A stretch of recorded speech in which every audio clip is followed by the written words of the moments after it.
In this video, I'm going to show you how to connect a Namecheap domain to Cloudflare pages.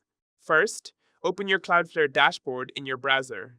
Once you are logged in, click on the Add button at the top right corner and select Connect a Domain. Now enter your Namecheap domain name. Cloudflare will automatically scan your DNS records. Once the scan is complete, click Continue.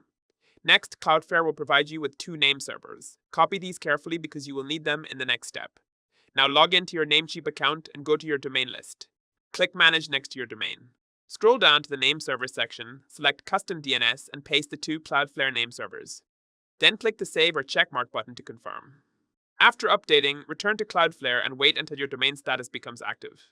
Next, go to Workers and Pages and open your Pages project. Go to the Custom Domains tab and click Set up a domain. Enter your domain again and click Continue.